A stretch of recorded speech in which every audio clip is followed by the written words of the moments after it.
أعوذ بالله من الشيطان الرجيم. بسم الله الرحمن الرحيم. الحمد لله رب العالمين، والصلاة والسلام على حبيبه سيد الأنبياء والمرسلين وعلى آله الطيبين الطاهرين وأصحابه الأكرمين الأفضلين أجمعين، وعلى من أحبهم وتبعهم بإحسان إلى يوم الدين. أما بعد. حاضرین و سامعین کرام، چونکہ ماہ ربیع الاول کا آج سے آغاز ہوا ہے، آج اس کی پہلی تاریخ ہے، اسی مناسبت سے انشاءاللہ تعالی یہ ماہ مبارک آپ اور ہم حضور پاک علیہ السلام کی سیرت مبارکہ کو سماعت کرنے کی کوشش کریں گے.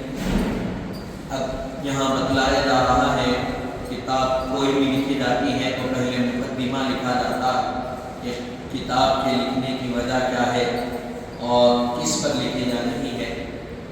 یہ عرض کیا گیا کہ اللہ تبارک و تعالیٰ کا روز ازل سے یہ قانون رہا کہ جب کبھی گمراہی عام ہوئی، جہالت پھیل گئی، کمزوروں پر ظلم کے پہاڑ ڈھائے گئے اور لوگ کفر اور شرک کے دلدل میں پھنس گئے، تو انہیں راہ حق پر لانے کے لیے، علم کی روشنی پھیلانے کے لیے، عدل اور انصاف کی خوشبو سے عالم کو مہکانے کے لیے اور عظمت توحید و الوہیت سے وابستہ کرنے کے لیے اللہ تبارک و تعالی ہر دور میں انبیاء کرام علیہ السلام کو بھیجتا تھا. جب زمانے کے ماحول خراب ہوئے، اللہ تعالی انبیاء کو مبعوث کرتا تھا.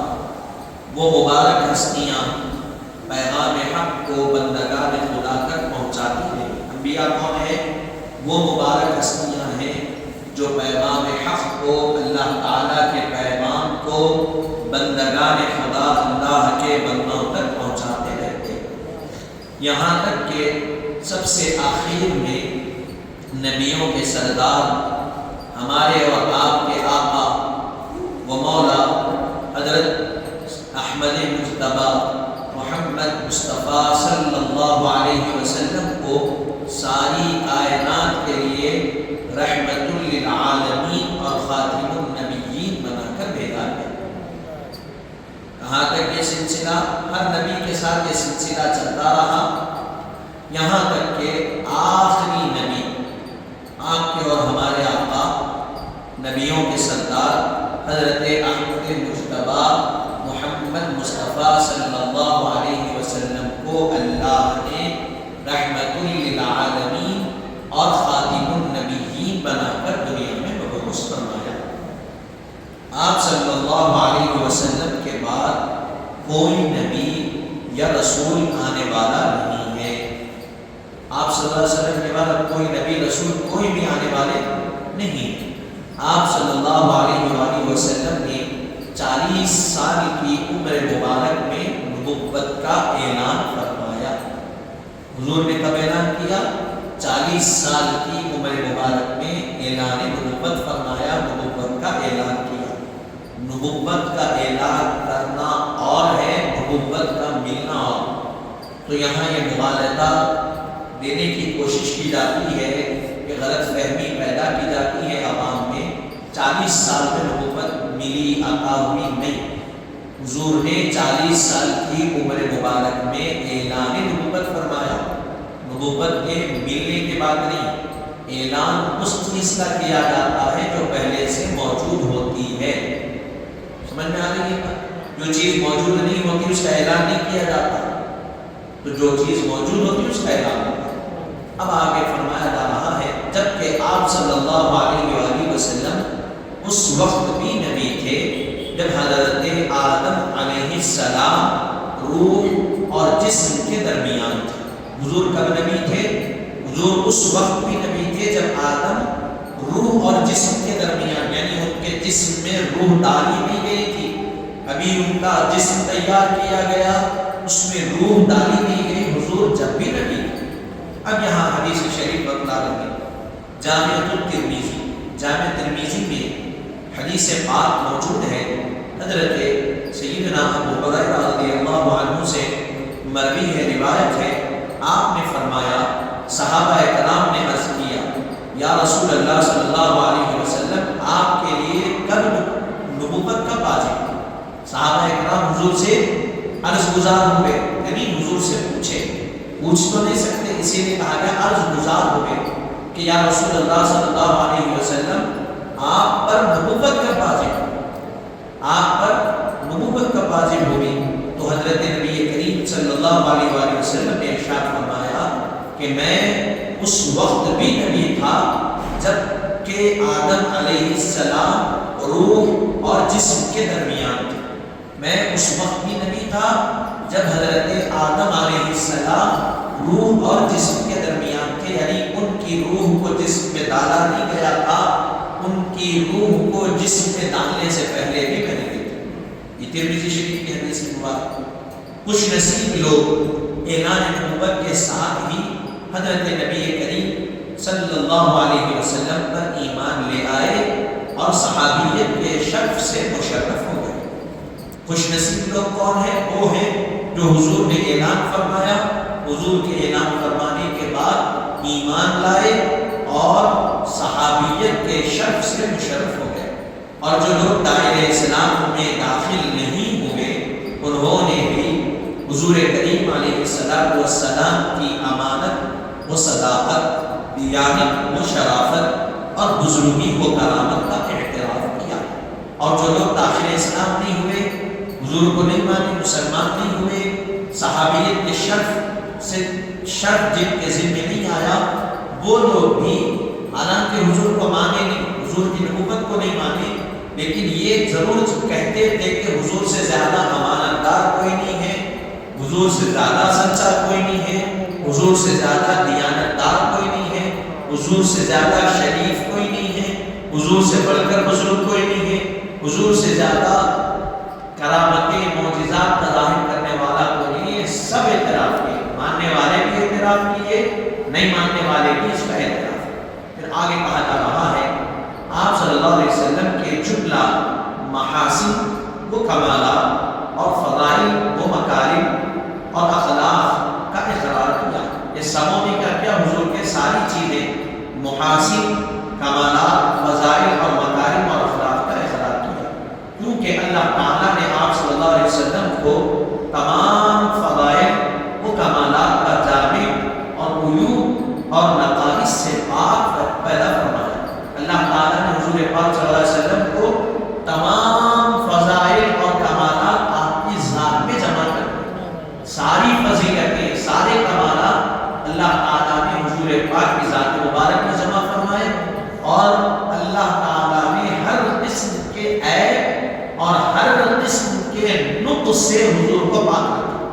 کوئی عیب، کوئی نقص حضور پاک علیہ السلام کے ذات مبارک، اللہ نے ہر عیب اور ہر قسم کے نقائص سے حضور کی ذات مبارکہ کو پاک اور محفوظ رکھا۔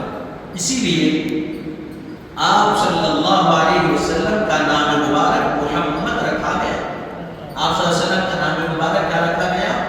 محمد۔ آپ کے دادا جان نے رکھا۔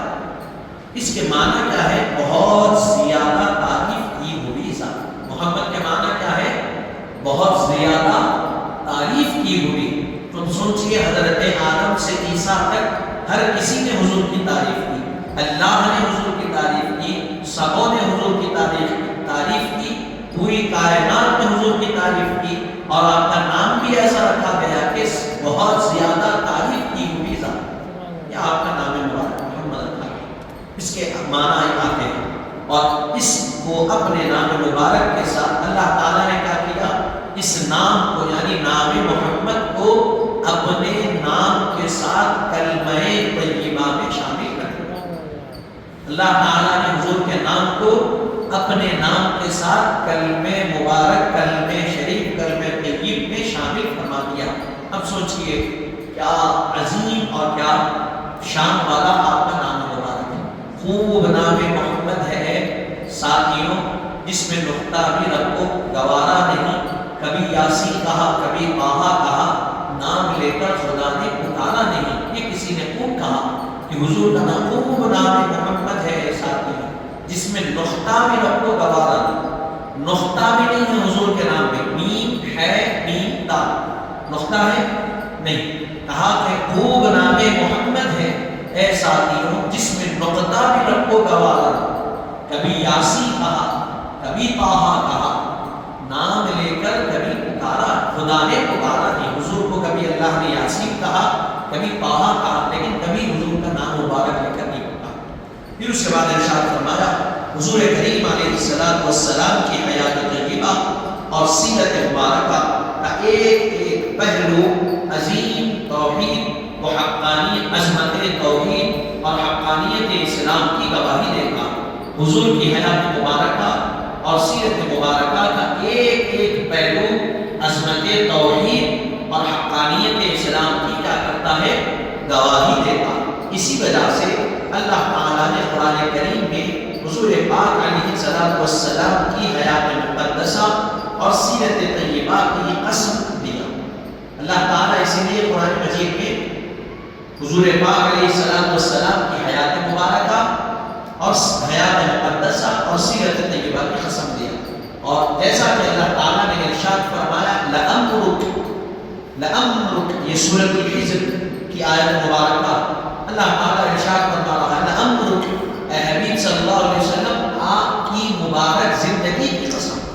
تو اللہ تعالیٰ آپ کی زندگی کی قسم کھا رہا اور اسی کی زندگی کی قسم کھاتا ہے جو جس کی زندگی ہر قسم کے عیب سے پاک، طیب و طاہر اور مطہر ہوتی ہے، اس کی اللہ قسم کھاتا ہے. لا اقسم بهذا البلد وانت حل بهذا البلد ووالد وما ولد. اللہ تعالیٰ یہاں قسم کھا رہا والقرآن المجید، نون والقلم وما یسطرون، قلم کی قسم کھا رہا. اسی طرح لَأَمْرُكَ، اللہ تعالیٰ حضور کی ساتھ حیات مبارکہ زندگی کی قسم کھا رہا، آپ کی مبارک زندگی. جس طرح اسلام کی حقانیت کے لیے بے شمار دلیلیں دی گئی، اسی طرح اللہ تعالیٰ کے حکم سے حضور پاک علیہ السلام نے اپنی مبارک زندگی کو بطور دلیل بیان فرمایا اور اس بات کو قرآن مجید میں بطور حکایت کے ذکر کیا. حضور نے اپنی زندگی کو بطور دلیل بیان فرمایا اور اللہ نے اس کو بطور حکایت قرآن میں ذکر کیا. کیا فرمایا؟ ارشاد فرمایا فَقَدْ لَبِثْتُ فِيكُمْ عُمُرًا فَقَدْ لَبِثْتُ فِيكُمْ عُمُرًا مِنْ قَبْلِهِ أَفَلَا تَعْقِلُونَ. فَقَدْ لَبِثْتُ فِيكُمْ عُمُرًا مِنْ قَبْلِهِ أَفَلَا تَعْقِلُونَ. سورۃ یونس کی آیت مبارکہ اللہ تعالیٰ یہاں ارشاد فرما رہا ہے اس کو قرآن کا ذکر کر کے، بے شک میں اعلان حق سے پہلے تم میں اپنی عمر کا ایک حصہ گزار چکا ہوں، کیا تم عقل سے کام نہیں لیتے؟ حضور نے اعلان مبارک کب کیا؟ نبوت کا 40 سال کی عمر مبارک. تو 40 سال کی عمر مبارک کا حصہ حضور نے اعلان نبوت سے پہلے لوگوں میں گزارا اور اس کو بطور دلیل بناتے ہوئے بیان فرمایا بے شک میں اس اعلان حق سے پہلے تم نے اپنی عمر کا ایک حصہ گزار چکا. یہ اعلان حق جو فرمایا اس سے پہلے میں اپنی عمر کا ایک بڑا حصہ تمہارے درمیان گزار دیا، کیا تم عقل سے کام نہیں لیتے؟ یہاں فرمایا. تو یہاں تک مقدمہ. اب یہاں بتایا گیا سیرت مبارکہ کی تعریف. یہ ایک بات عرض کر کے اپنی بات کو تمام ہو. سیرت مبارکہ، سیرت کس کو کہتے ہیں؟ تو بتایا گیا حضور نبی کریم علیہ السلام، حضور پاک علیہ السلام کی ولادت باسعادت سے وصال اقدس تک کے تمام گوشوں کا ذکر اور آپ صلی اللہ علیہ وسلم کی ذات مقدسہ، وہ صفات عالیہ، وہ عبادت، وہ معاملات، فضائل اور معجزات اور حصول احوال اور ارشادات وغیرہ کا جامع بیان سیرت کہلاتا ہے. سیرت کس کو کہتے ہیں؟ حضور کی ولادت سے حضور کے وصال مبارک تک ایک ایک دن ایک ایک لمحہ جو جو واقعات ہوئے، جو جو چیزیں رونما ہوئی، وہ تمام کی تمام سیرت مبارکہ، وہ تمام کی تمام کس میں ہیں؟ حضور کی سیرت مبارکہ میں اس کا شمار کیا جائے۔ حضور کی ذات مقدسہ، صفات عالیہ آپ کے عبادات، آپ کے معاملات، معجزات، فضائل، احوال اور ارشادات، یہ سارے کے سارے کیا ہے؟ حضور کی سیرت ہے جامع۔ ان تمام کو جامع طور پر بیان کرنا، پورے جو مل جائے تو یہ کیا ہوگی؟ یہ حضور کی سیرت مبارکہ ہوگی۔